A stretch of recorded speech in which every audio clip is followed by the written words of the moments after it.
کچری ستاسو ورکوټي بول سوځي نو داسې څه وجه کیدی شي چې د هغې د وجې نه د انسان ورکوټي بول بار بار سوځي او دې ورکوټي بول سوځېدو ته ډیسیوریا ویلی شي. نو د ټولو نه اول وجه دا ده چې چاته UTI وشي. یعنې UTI مطلب دا دی چې د انسان هغه لار په کومه لار باندې چې ورکوټي بول راځي چې هغې ته جراثیم ورشي یا په هغې کې خرابي راشي نو د هغې د وجې نه د انسان ورکوټي بول سوځېدی شي. دویمه وجه دا ده چې هغه بیمارۍ کم چې د خاوند نه زنانه ته تللی شي او د زنانه نه خاوند ته تللی شي د کوروالي په دوران کې د هغې د وجې نه هم ورکوټي بول سوځي چې هغې ته شارټ کټ STI ویلی شي.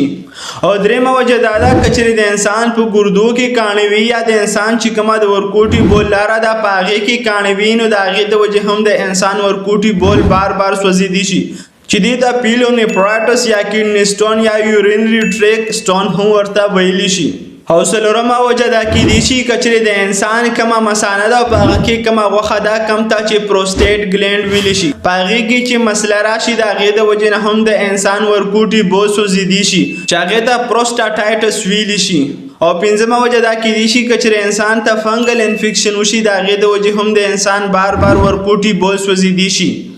او شپږمه وجه دا ده که چېرې انسان داسې میډیسن ډېر زیات استعمالوي کوم چې انسان ته بار بار ورکوټي بول ورولي کوم ته چې ډایورټیک ویلی شي د هغې د وجې هم د انسان بار بار ورکوټي بول سوځېدی شي. او اومه وجه دا هم کیدی شي کله چې د انسان په مثانه کې زخم راشي چې د هغه د وجې هم بیا ورکوټي بول سوځېدی شي کوم ته چې سیسټایټس ویلی شي. او اتمه وجه دا ده که چېرې د انسان کومه مثانه یا نور کوم دا ترتیب دی د ورکوټي بول والا د هغې په شیپ او په شکل کې او د هغې په پلنوالي کې چینجز راشي د هغه د وجې هم سوځېدی شي کوم ته چې بلیډر پین ساینډروم ویلی شي. او نهمه وجه دا هم کیدی شي که چېرې انسان ډېرې زیاتې اوبه کمې څکي نو د هغه د وجې هم د انسان ورکوټي بول سوځېدی شي. نو د دې میډیکلي څه علاج دی او د دې په کور کې څه علاج دی همدغه شان په پښتو کې به تاسو ته نیکسټ ویډیو کې دا معلومات ملاویږي او چې کله هغه ویډیو اپلوډ شي نو د دې ویډیو په کمنټ کې به ما لینک شیر کړی وي چې هغه بیا تاسو ایزیلی کتی شي.